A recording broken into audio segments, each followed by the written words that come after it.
ವ್ಯಾಜ್ಯವಿರುವಂತಹ ಜಮೀನು ಬಿಡುವಂತೆ ಮಾರಕಾಸ್ತ್ರಗಳಿಂದ ರೈತರ ಮೇಲೆ ಹಲ್ಲೆಯಾಗಿದೆ. 30ಕ್ಕೂ ಅಧಿಕ ಗೂಂಡಾಗಳನ್ನು ಕರೆಯಿಸಿ ಹಲ್ಲೆ ಮಾಡಿಸಿದ್ದಾರೆ ಅನ್ನೋ ಆರೋಪ ಕೇಳಿಬಂದಿದೆ. ಬೆಳಗಾವಿಯಲ್ಲಿ ನಡೆದಿರುವಂತಹ ಘಟನೆ ಇದು. ಏನೋ ವ್ಯಾಜ್ಯ ಇತ್ತಂತೆ ಜಮೀನು ವಿಚಾರದಲ್ಲಿ.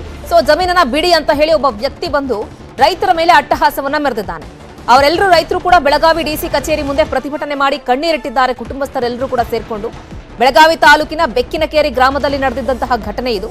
2 ದಿನಗಳ ಹಿಂದಷ್ಟೇ 30ಕ್ಕೂ ಅಧಿಕ ಜನರಿಂದ ಜಮೀನಿಗೆ ಬಂದು ಹಲ್ಲೆ ನಡೆಸಿದ್ದಾರಂತೆ. ಬೆಳೆಯನ್ನೆಲ್ಲ ಕೂಡ ನಾಶಪಡಿಸಿ ಹಲ್ಲೆ ಮಾಡಿ ಜೀವ ಬೆದರಿಕೆಯನ್ನ ಕೂಡ ಹಾಕಿದ್ದಾರೆ ಅನ್ನೋ ಗಂಭೀರ ಆರೋಪವನ್ನ ಆ ರೈತರು ಮಾಡ್ತಿದ್ದಾರೆ. ಮಹಿಳೆಯರು, ಮಕ್ಕಳು ಸೇರಿದಂತೆ 4 ಕುಟುಂಬಗಳ ಮೇಲೆ ಮಾರಕಾಸ್ತ್ರಗಳಿಂದ ಆ ಗೂಂಡಾಗಳ ಗುಂಪು ಹಲ್ಲೆ ಮಾಡಿಸಿದ್ಯಂತೆ. ಉಳುವವನೇ ಒಡೆಯ ಅನ್ನೋ ಯೋಜನೆಯಲ್ಲಿ ಭೂಮಿಯನ್ನ ಪಡೆದುಕೊಂಡು ಇಷ್ಟು ದಿನಗಳ ಕಾಲ ಅದೇ ಜಮೀನಿನಲ್ಲಿ ರೈತರು ಬೆಳೆಯನ್ನ ಬೆಳಕೊಂಡು ಉಳುಮೆ ಮಾಡ್ಕೊಂಡು ಜೀವನ ಸಾಗಿಸ್ತಾ ಇದ್ರು. ಪುಂಡಲೀಕ ಸಾವಂತ್, ರಾಜು ಸಾವಂತ್ ಉಳುಮೆ ಮಾಡ್ತಾ ಇದ್ರು. ಈಗ ನೋಡಿದ್ರೆ ಸುನಿಲ್ ಜಾಧವ್ ಅನ್ನೋ ವ್ಯಕ್ತಿ ಜಮೀನ್ ನಮ್ದು ಬಿಡಿ ಅಂತ ಹೇಳಿ ಒತ್ತಡವನ್ನ ಹಾಕ್ತಿದ್ದಾರಂತೆ. ಜಮೀನು ಬಿಡದೇ ಇದ್ದದ್ದಕ್ಕೆ ಗೂಂಡಾಗಳನ್ನ ಕರೆಸಿ ಹಲ್ಲೆ ಮಾಡಿದ್ದಾನೆ ಅನ್ನೋ ಆರೋಪ ಕೇಳಿ ಬರ್ತಾ ಇದೆ. ಹಲ್ಲೆ ಮಾಡಿದವರನ್ನ ಬಂಧಿಸಿ ನ್ಯಾಯ ಕೊಡಿಸಬೇಕು ಅಂತ ಹೇಳಿ ಡಿಸಿ ಕಾಲಿಗೆ ರೈತ ಮಹಿಳೆಯರು ಬಿದ್ದಿದ್ದಾರೆ. ಡಿಸಿ ನಿತೀಶ್ ಪಾಟೀಲ್ ಕಾಲಿಗೆ ಬಿದ್ದು ಗೋಳಾಡಿದ್ದಾರೆ. ನಮಗೆ ರಕ್ಷಣೆ ಕೊಡಿ, ಜೀವ ಬೆದರಿಕೆ ಇದೆ ಅಂತ ಹೇಳಿ ಕಣ್ಣೀರು ಹಾಕಿದ್ದಾರೆ ಮಹಿಳೆಯರು.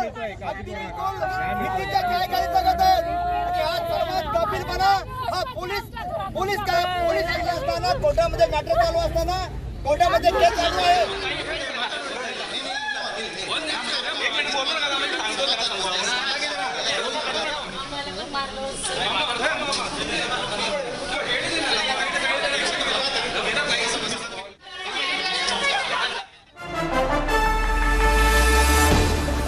ಇನ್ನು ಏನ್ ಬೆಕ್ಕಿನಕೆರೆಯಲ್ಲಿ ಜಮೀನು ವಿಚಾರದಲ್ಲಿ ರೈತರ ಮೇಲೆ ಗೂಂಡಾಗಳು ಯಾರು ಹಲ್ಲೆ ಮಾಡಿದ್ದಾರೆ ಅನ್ನೋ ಒಂದು ವಿಚಾರ ಇದೆಯಲ್ಲ, ಸಚಿವೆ ಲಕ್ಷ್ಮೀ ಹೆಬ್ಬಾಳ್ಕರ್ ಅವರ ಜತೆಗೆ ಇದ್ದವರಿಂದ ಈ ದೌರ್ಜನ್ಯ ನಡೆದಿದೆ ಅನ್ನೋ ಗಂಭೀರ ಆರೋಪ ಇದು. ಬಡ ರೈತರ ಮೇಲೆ ದೌರ್ಜನ್ಯ ಎಸಗಿ ಜಮೀನನ್ನ ಕಸಿದುಕೊಳ್ಳೋದಕ್ಕೆ ಹುನ್ನಾರವನ್ನ ಮಾಡ್ತಾ ಇದ್ದಾರಾ ಅನ್ನೋ ಅನುಮಾನಗಳು ಹುಟ್ಟುಕೊಳ್ತಾ ಇದೆ. ಗ್ರಾಮೀಣ ಕ್ಷೇತ್ರದಲ್ಲಿ ಬಡ ರೈತರ ಜಮೀನನ್ನ ಕಸಿದುಕೊಳ್ತಿದ್ದಾರೆ. ಸಚಿವ ವಿರುದ್ಧ ಬಿಜೆಪಿ ಮುಖಂಡ ಧನಂಜಯ ಜಾಧವ್ ಅವರು ವಾಗ್ದಾಳಿಯನ್ನ ನಡೆಸಿದ್ದಾರೆ. ರೈತರನ್ನ ಹೆದರಿಸಿ ಬೆದರಿಸಿ ಅವರಿಂದ ಜಮೀನನ್ನ ಕಬಳಿಸುತ್ತಿದ್ದಾರೆ ಅಂತ ಹೇಳಿ ಗಂಭೀರ ಆರೋಪವನ್ನ ಮಾಡಿದ್ದಾರೆ. ಲಕ್ಷ್ಮೀ ಹೆಬ್ಬಾಳ್ಕರ್ ಹಾಗೆ ಅವರ ಸಹೋದರನ ಕುಮ್ಮಕ್ಕಿನಿಂದಲೇ ಈ ಕೃತ್ಯ ನಡೀತಾ ಹಾಗಾದ್ರೆ ಅಧಿಕಾರದ ದರ್ಪದಿಂದ ರೈತರ ಮೇಲೆ ದೌರ್ಜನ್ಯವನ್ನ ಮಾಡ್ತಿದ್ದಾರೆ ಅನ್ನೋ ಗಂಭೀರ ಆರೋಪ ಕೇಳಿ ಬರ್ತಾ ಇದೆ. ಹೆಬ್ಬಾಳ್ಕರ್ ಅವರು ಪೊಲೀಸರ ಮೇಲೂ ಕೂಡ ಒತ್ತಡವನ್ನ ಹಾಕ್ತಿದ್ದಾರೆ.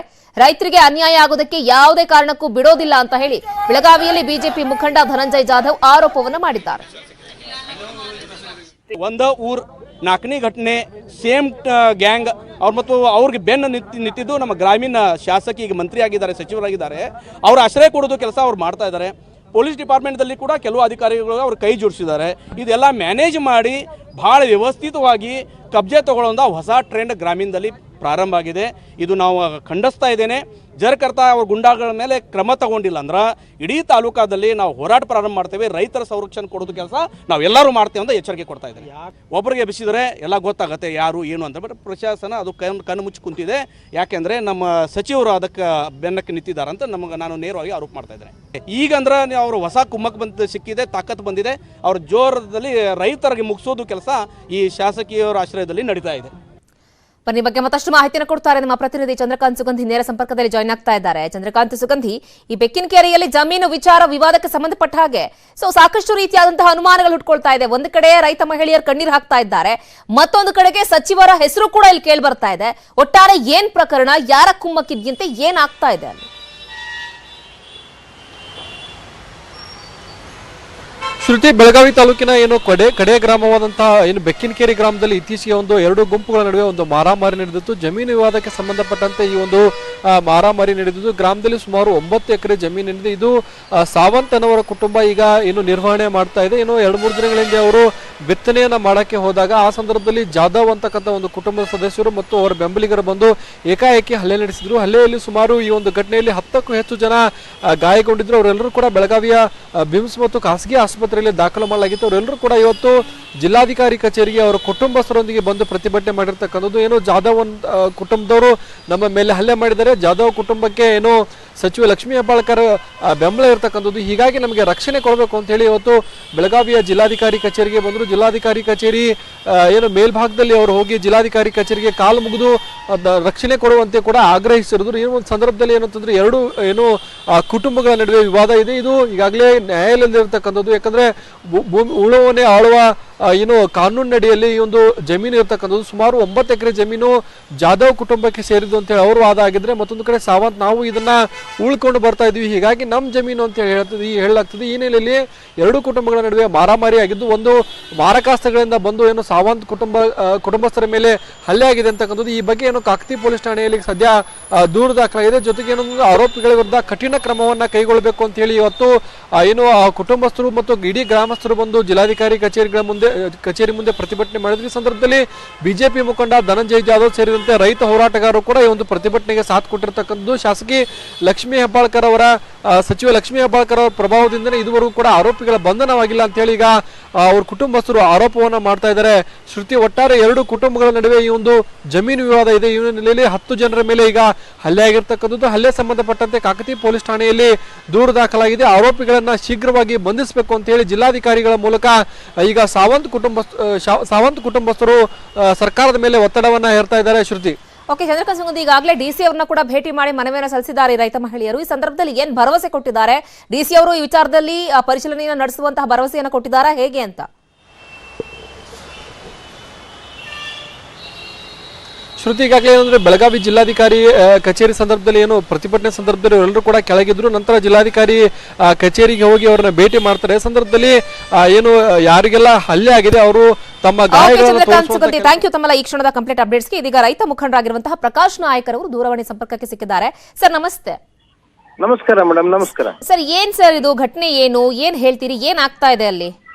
ಇಲ್ಲಿ ಘಟನೆ ಆಕ್ಚುಲಿ ಏನಾಗಿದೆ, ನಾನು ಇದು ಹಿಂದಿನಿಂದನೇ ಸರ್ಕಾರದ ಗಮನಕ್ಕೆ ತಂದಿದೆ. ಹಿಂದೆ ಬಿಜೆಪಿಯವರು ಇದೇ ರೀತಿ ಮಾಡಿದ್ರು, ಈಗ ಕಾಂಗ್ರೆಸ್ನವ್ರು ಮಾಡ್ತಾ ಇದ್ದಾರೆ. ರಾಜಕೀಯ ಏನು ರೈತರ ಮೇಲೆ ಹಲ್ಲೆ ಏನು ಅಂತಂದ್ರೆ ಈ ನಗರದ ಸುತ್ತಮುತ್ತಲು ಇರುವಂತದ್ದು ಬೆಲೆ ಏರ್ತಾ ಇದೆ.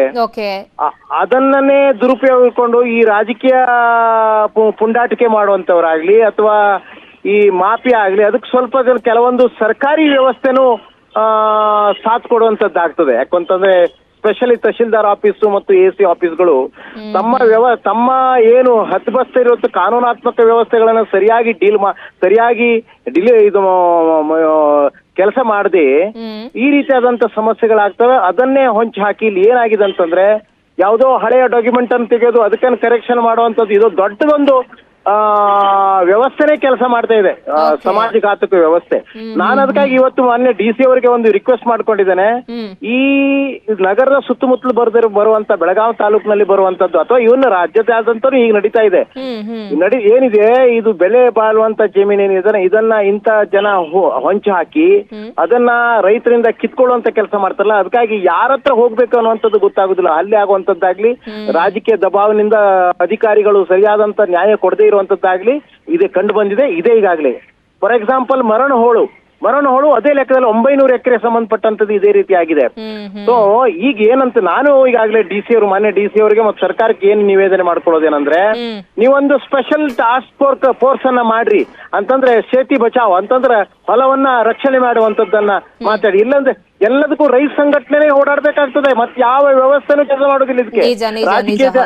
ರಾಜಕೀಯ ಜನ ತಮ್ಮ ಬೇಳೆ ಬೇಯಿಸ್ಕೋತಾರೆ, ತಮ್ಮ ಚೇಲಾಗಳನ್ನು ಬಿಟ್ಟು. ಆ ನಂತರ ಅಧಿಕಾರಿಗಳು ಅವ್ರು ಹೇಳದ ಮಾತು ಕೇಳ್ತಾರೆ. ಈ ಬಡ ರೈತ ಈಗ ನೋಡಿ ಹೆಣ್ಮಕ್ಳ ಮೇಲೆ ಹಲ್ಲೆ ಆಗಿದೆ, ಶಾಲೆ ಹೋಗುವಂತ ಮಕ್ಕಳ ಮೇಲೆ ಆಗಿದೆ. ಈಗ ಅಲ್ಲಿ ಆರ್ಮಿಗೆ ಹೋದಂತ ಎಕ್ಸ್ ಆರ್ಮಿಗಳ ಜನ ದೊಡ್ಡ ಫೋರ್ಸ್ ಬಂದಿತ್ತು ಇವತ್ತು, ಆಯ್ತಾ. ಅವ್ರು ಏನಂತಾರೆ, ಕಾನೂನು ವ್ಯವಸ್ಥೆ ಹೀಗೆ ಹದಗೆಟ್ರೆ ನಾವು ದೇಶಕ್ಕೆ ರಕ್ಷಣೆ ಕೊಟ್ಟವರಿದ್ದೇವೆ, ನಮ್ಮ ಊರ್ನನ್ನು ಕಾಪಾಡ್ಲಿಕ್ಕೆ ನಾವು ಮುಂದೆ ಬರ್ತೇವೆ ಅನ್ನೋಂಥದ್ದು ವಿನಂತಿಯನ್ನು ಮಾಡ್ತಾ ಇದ್ದಾರೆ. ಮಕ್ಕಳು ಶಾಲೆಗೆ ಹೋಗುದಿಲ್ಲ ಅಂತ ಇದ್ದಾರೆ, ಹೆಣ್ಮಕ್ಳು ಹೊಲದಲ್ಲಿ ಹೇಗೆ ಕೆಲಸಕ್ಕೆ ಹೋಗ್ಬೇಕು ಅನ್ನೋಂಥದ್ದಿದ್ದಾರೆ. ಈ ಪುಂಡಾಟಿಕೆಯನ್ನು ದಯಮಾಡಿ ನಾವು ರಾಜಕೀಯ ಪಕ್ಷಗಳಿಗೆ ವಿನಂತಿ ಮಾಡ್ಕೊಳ್ಳೋದೇನಂದ್ರೆ, ಈ ಪುಂಡಾಟಿಕೆಗಳನ್ನು ಮಾಡೋದನ್ನು ಬಿಡಿ ದಯಮಾಡಿ ಅನ್ನೋಂಥದ್ದನ್ನೇ ಹೇಳ್ತೇವೆ. ಥ್ಯಾಂಕ್ ಯು ಪ್ರಕಾಶ್ ನಾಯಕ್, ಇಷ್ಟೊತ್ತು ನ್ಯೂಸ್ 18 ಜೊತೆ ಮಾತನಾಡಿದ್ದಕ್ಕೆ.